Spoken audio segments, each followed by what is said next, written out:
right, so I would like to introduce our next speaker, Shunkwiler from the Center for Rural Behavioral Health. Shunkwiler is an associate professor in the Department of Health Science.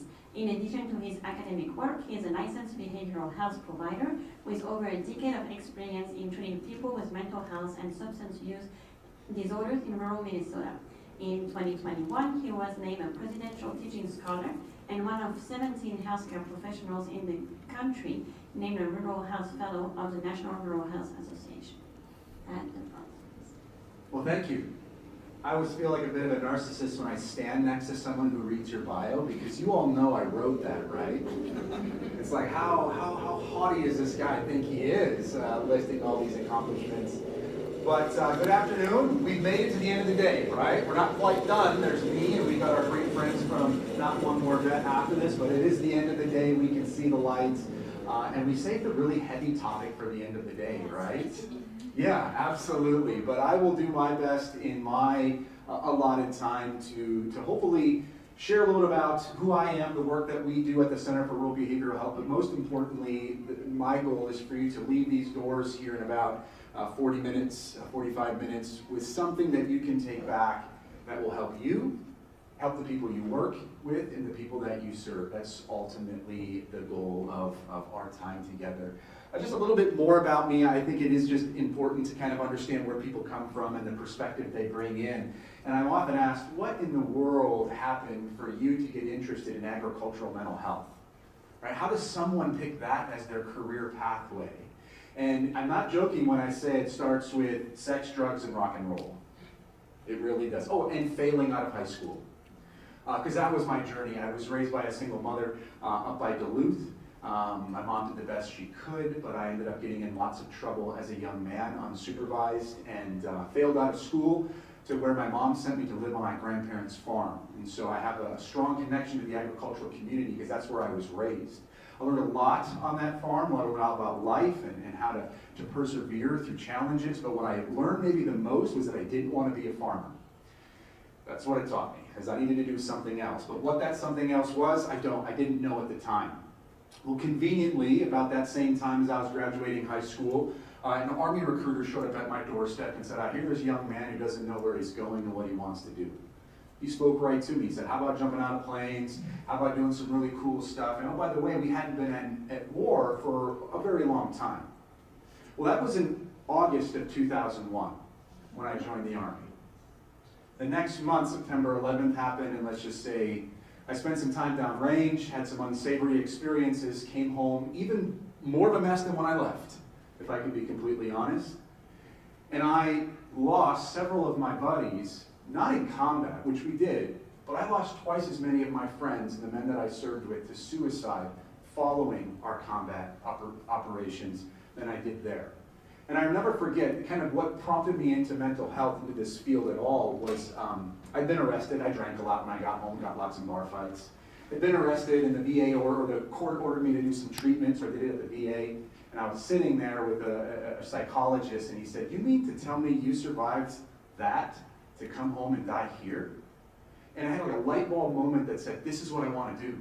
Like, I want to help people. And that started a long, decades-long academic journey in becoming a behavioral health provider. Did that for a number of years, and then wanted to help more providers and became an academic. And as we'll learn just a little bit later, started the Center for Rural Behavioral Health, which will touch on the comment that you had brought up here just a little bit ago. But what's most important to me is what you can see up top there is my family.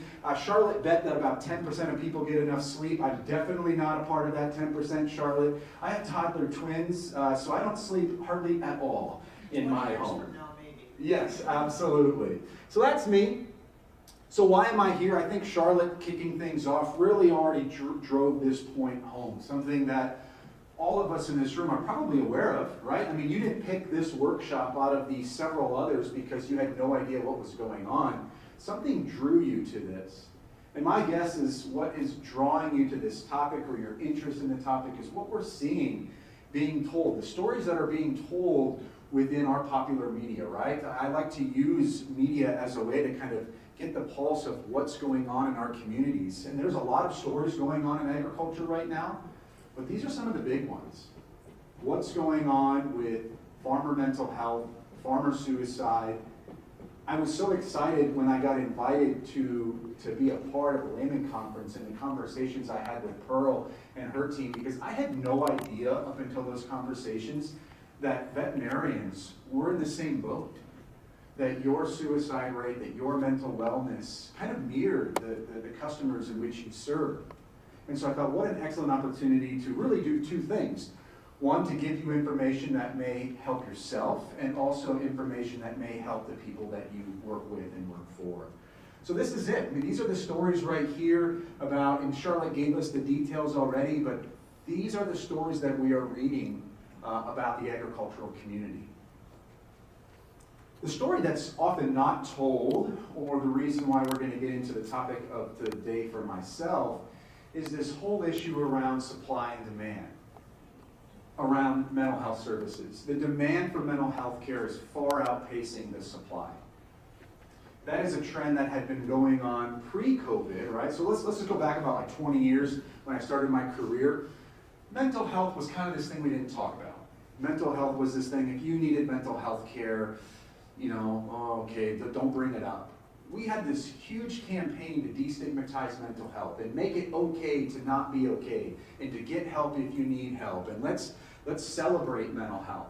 All great things. I'm happy that we've had those conversations, but what we didn't do at the same time was build the workforce so we could meet the capacity of what was going to happen. So we didn't graduate any additional psychologists, but what we told the community is go get therapy. So we saw this huge explosion of demand, which was then gasoline was poured on come COVID-19, and we developed this treatment gap. And what I mean by this treatment gap is the number of people who need services and those who can provide it. We have far more people who need services than are trained to provide it. Right here in Minnesota, we just published a bit ago, we did a survey of mental health clinics around Minnesota to see what their wait times were for children. It was a legislative ask. 7,000 kids in Minnesota are on waiting lists to see mental health professionals. 7,000. Talk about getting a legislator to look up from their desk. Tell them there's 7,000 families who are trying to get their kid help, but they can't. This problem is serious, and it's more pronounced. It's not a geographically equitable problem. We know that the resources are highly concentrated in metropolitan areas, which leaves your consumers, the folks that you serve, and where a lot of you frankly live, in rural communities, without very many resources. So we're going to talk a little about what we're doing at my institution down in Mankato when we wrap up. But what I meant by kind of showing this supply and demand was, what are we going to do about it? It takes about 10 years to graduate a psychologist. So if we're having these crises going on right now on our farms, we can't wait 10 years. So what can we do in the interim? And when I think about how we treat a disease or how we serve an illness, the best way to do it is what? To prevent it from happening in the first place. Like the best treatment is prevention. We don't have that conversation enough. And we can prevent mental unwellness. We can't always prevent mental illness, but we can prevent mental unwellness, and we can definitely prevent suicide. 100%. It's a preventable death. And so what I wanted to spend the short amount of time that I had with you all was to talk about resilience. Talk about a prevention. How do we prevent people from getting to a place where suicide is the way out? What are the steps involved? And there's lots of great programs. There's lots of awesome things, particularly like AgriSafe is doing, and a number of our partners across the country. But I wanted to simplify things, and let's just have a very basic conversation so you could leave this room with just one thing. So let's talk about resilience and what it is. Resilience is the phenomenon of experiencing stress, trauma, some adverse event in our lives, and being able to recover from it. I've done a lot of talks on resilience. I was, at the end of my military career, I was a resilience trainer, so I would go around and do different topics and workshops around resilience. And I used to start all of my presentations on resilience with an egg and a tennis ball. And I would explain resilience as this. I would basically hold both of those objects in my hand. And I would say something bad happens to us, and we're one of these two things. And I drop both, and you can imagine what would happen. The egg would go splat, and the tennis ball would bounce back up. And I said, essentially, that's what resilience is. I got to do a TED Talk once, and I did that on the stage at the TED. It was awesome. Broke an egg right up on there. I stopped doing it at these workshops a little bit ago because I thought I brought a hard-boiled egg, and I didn't, and I dropped an egg and there was yolk all over the carpet, and Pearl, I don't want to have the Leman folks to clean that up or pay for that. So I didn't bring them here today, but resilience is that. It's the ability to bounce back when bad things happen. When we have a stressful situation, a stressful event, how are we able to persevere and push through that? Now, I often feel a bit disingenuous coming to an agricultural conference touting resilience, because there is not a more resilient group of people on the planet than agriculture. There just isn't. Your entire career is predicated on the ups and downs. So I'm not coming here today to say, hey, this industry, your industry, or the producer's industry don't have resilience, we need to give it to them. I'm telling you, they're already some of the most resilient people. But we need to give them more, clearly. We need to have more of those resources. We need to get those skills in those hands so we can prevent some of the tragedies that we see come across our desks. In addition to talking about what it is, I often think it's important to talk about what it's not. I think we often think of resilience as the ability to not have to go through tough times. I think we think of resilience as being like strong, like Superman, but it's not that at all. It doesn't matter how strong you are, it doesn't matter how smart you are. Resilience is a skill set that has to be learned. You're not born with a sense of resilience. It's something that you develop over time. If it were just about how strong you are, just a brief example in my own life. Lost one of my very best friends to suicide. Strongest man I've ever met. Pulled me out of a Humvee. Was shot in the leg and continued to pull us out of the Humvee. Strongest man I've ever met. Came home, started drinking, lost his wife, ended his life by suicide. It's not about how strong you are, because if it was, he'd still be here. It's not about how smart you are either. I mean, think about the IQ acumen of the people in this room. I bet there isn't a room in Minnesota or a complex in Minnesota where more intelligent people are together than right here in this veterinary conference. And yet, you're part of an occupation that has a larger suicide rate than basically every other occupation, other than farmers. So it's not about those things, it's about a skill set that we must learn and foster and grow and develop over time. It's an intentional act. What it's also not is a treatment for mental illness. I want to make sure I'm very clear about that. There's not enough tennis ball resilience to overcome a neurological pathology like bipolar. At that point, you need professional intervention. It's not about resilience at that point, it's about managing. But for a lot of the things that we're reading about today, in today's newspaper and the stress, stress isn't mental illness. It's not. But that's what's causing a lot of these problems. And we can mitigate stress with a skill like resilience. So how do we build it? What are the foundational building blocks of resilience? I just got done telling you it's a skill that we build and we foster and we develop over time. So what is the trick? What are the ways in which someone builds resilience? And I'm telling you, there are entire books written about the development of resilience. You could watch umpteen TED Talks, besides my own, about how we build resilience. And we don't have that time. Pearl gave me 30 minutes to come and talk about this with you all, so we can't go through all of it. So I thought, okay, what are the most important factors? What do I think translate the easiest for someone sitting in the crowd if they're interested in building their own resilience or helping others around them foster and build resilience? So I came up with 3 things, pretty basic. I'm not going to blow you away with what it is that builds resilience, but I do want to talk about 3 things that I think are key in any sort of resilience building capacity. And the first one is prioritizing relationships. We could probably end the whole conversation with that. Human connection is so integral into who we are. These relationships that we have, we must continue to prioritize them. I was having a conversation with Dr. Fowler here earlier this morning about just how important connection is, being around other people. And yet, our society has devalued that. Right? You can just look out throughout history. We have traded relationships for things. Right? Our houses get bigger, but the number of people that we invite over continues to get smaller. And that is to me, there's no coincidence that we're seeing this mental health crisis at the same time when we've been more isolated than we ever have. Building resilience is connecting with people. How do we foster that? Agriculture is an isolated occupation. You're out there sometimes the only people within miles of one another. And depending on where you're at in the country, hundreds of miles. So how do we foster that? How do we create that sense of community? Within your occupation, veterinarians, I'm guessing most of you are solo, you work in solo practices. Or maybe there's one or two other people in your office. But you're not, you don't get to have those connections at work. So where else do you get them? Fostering and building connections, prioritizing that is essential in building resilience. Optimism, having a hopeful outlook, changing the way you approach things. It seems so basic, and it really is. How do you take a negative situation and think about how you can persevere through that? Farmers are really good at that. We don't have to teach them that. Again, as I mentioned, they do that pretty much from day one in their profession. But that is a big piece of it. Negative pessimism, right? Pessimism. It's a long day, I got toddlers.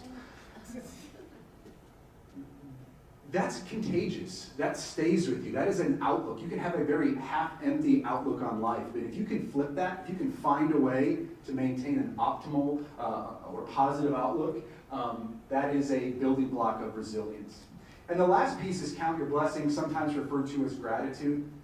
Again, seems so basic, but it's so powerful. I was reading a book one time from a neurologist that talked about the neurological experience of emotion. And what he found through several studies around brain imaging is that you cannot experience gratitude and anxiety at the same time.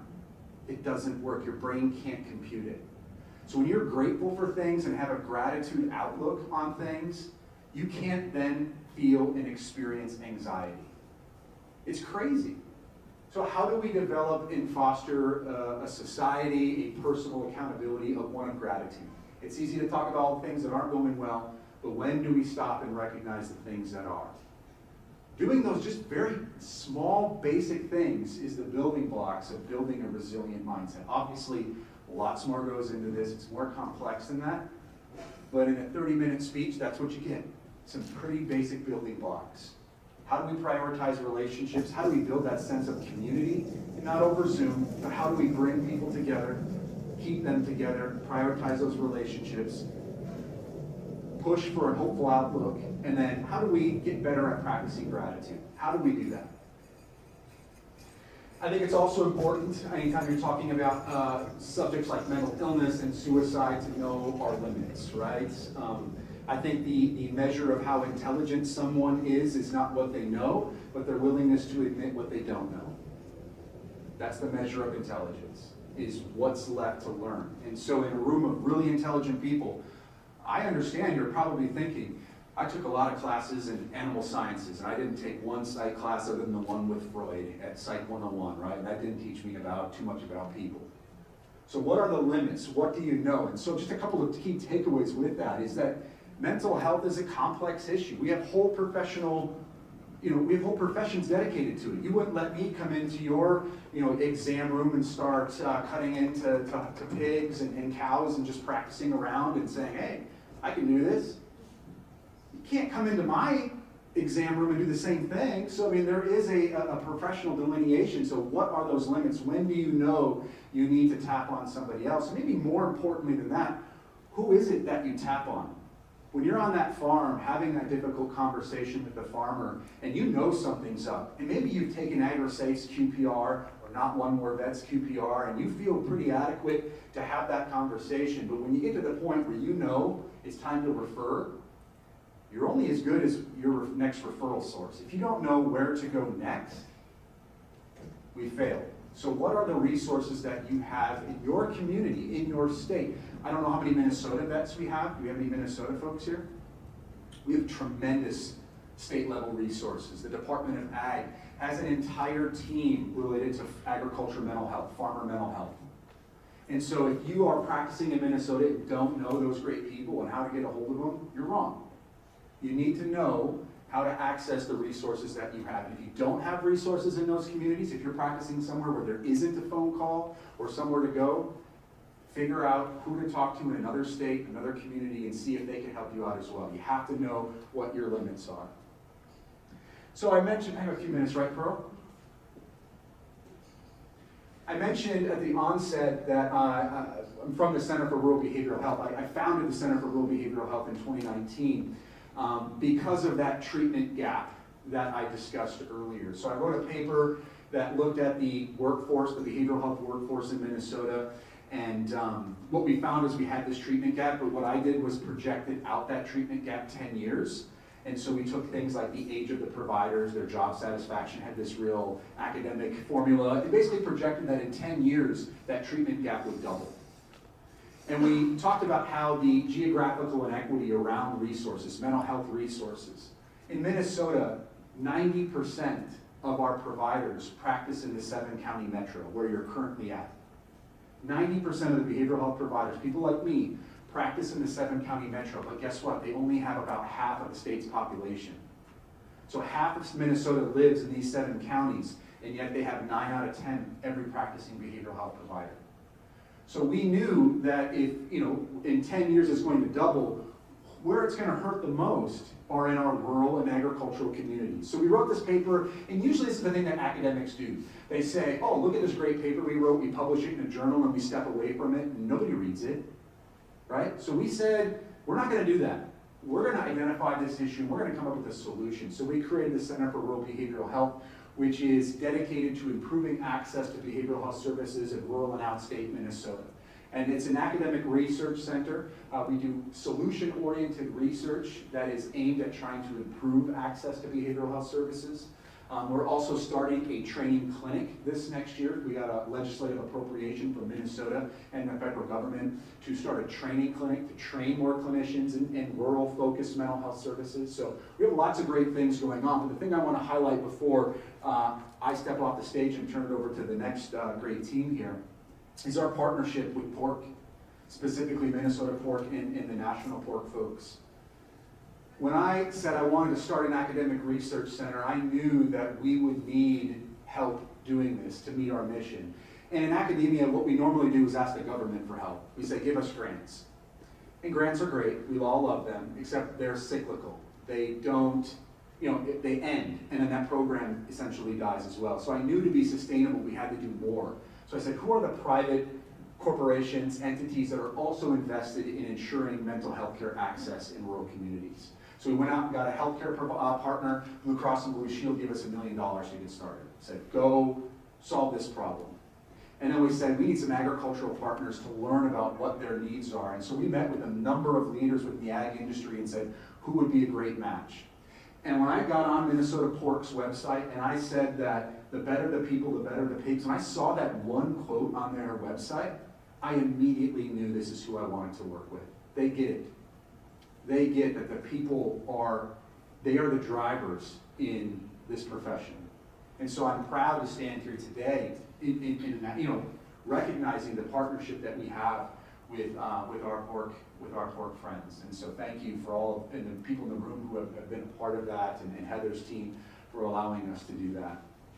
So I know I'm probably out of time, but I can hang around after for some questions, or is there a minute or two? A few minutes for questions. Yeah. So I think if you have a question out loud, I'm happy to answer. My email's there. Yeah, let's turn it over here. So I feel, and maybe this is a question, I feel there's a gap between the resources and the people in charge, whatever is the setting, like a company, a farm, or whatever it is. So we see all these resources and people can reach out to, but sometimes they report directly to someone that is disconnected for many reasons, and I would guess because they are busy, because they have things to do, because they are not people that have empathy or whatever it is. And maybe this person needs to reach out for a resource, but the person that needs to understand that something is going on and it's an invisible journey. How do we connect? And I wonder here how many people in this audience has they have people that report to them, and they are getting here educated, or if we are all people that once needed those resources. Yes. No, thank you for that. If I can summarize, and correct me if I'm wrong, is yeah, there's all these great things out there, but if the chain of command, if the people who are in charge don't understand what someone on the line or someone driving the tractor or someone in your clinic, they don't understand that, it doesn't matter, right? Our work is only as good as it's disseminated. I'll answer that by saying employee wellness is part of a culture, right? It's something that is driven by the culture of the leadership. And so we need to make sure that the people in the room having these conversations are also part of the leadership. Because yeah, the head farmer, the top boss, may not have the struggles that the people on the ground are having, but they need to understand what it's like to have those struggles and maybe not know what those resources are. So I think the way in which we have to approach that disconnect between leadership and the workers or folks who may not be as connected is we need to educate the leaders. This summer I had the awesome opportunity to go to the the Youth Leadership Conference. It was in Sioux Falls, South Dakota, and I spent 90 minutes with the future leaders of agriculture. Some of them going into animal science, but many of them going into farming industry and conveying that message that this is a culture that you need to bring in, a culture of wellness, a culture of saying it is okay to not be okay, and oh, by the way, we have this resource available, or we'll help you find what resources you need. So the good news is it's coming, but it's a slow change, right? It's a slow change, but thank you for that. Yes, sir? Yeah, no, sometimes when you see the situation at the farm, sometimes it's a lot of work inside the farm, then there's disease outbreaks, then it's labor shortage. Mm-hmm. So everybody's in a hurry, everybody's stressed out, and everybody wants to leave. So then you see a farm and then the safety incidents start growing. Is it, you have a problem, right? But then, yeah, start the conversation, but sometimes it's like how? So you talk to the managers, hey, you need to talk about safety. But then it's not about safety, right? It's more about how people is doing. Yes. How do you promote that in the barn? Yeah. That's If I had the answer to that question, we'd have a whole other workshop for that, right? But I do think it is about how do we communicate with leaders? How do we foster an environment for them, right? So if I'm understanding your point correctly, it's like, it's a slippery slope. Once a few bad things start happening, it starts happening more and more and more and more. So how do you slow that down? How do you invite that conversation? I think it comes back to how I answered that previous question. It's about how do we educate leadership? How do we instill a sense of, let's start the conversation, let's have the conversation. And if you're uncomfortable having it as the production manager, then let's get you some training so you are. We won't ask you to perform X, Y, and Z tasks without some training, so why are we asking you to have this really complex, hard conversation without having you sit down and maybe get some talking points on how to do that? But I do think it starts with the just talking about it. And I want to add, because you started the whole thing by saying in the barn. Our approach to agricultural mental health cannot be the approach that the rest of the world uses, which is you have a problem, you get into your car, you drive to a clinic, and you go in and see somebody. That's not going to work. We heard Charlotte already say that. We have to be innovative, and how do we take these resources to meet them where they're at? How do we bring the resources to the farm? Whether that be in a therapist, if somebody needs that level of care, or how do we bring other type of supports to the farm, to those organizations so that they can help themselves, so they don't need to come see somebody like me. So, excellent. I'm out of time. I want to make sure our No More Vets folks have their time. So, thank you guys so much. This was awesome. I really appreciate it. My first swine conference.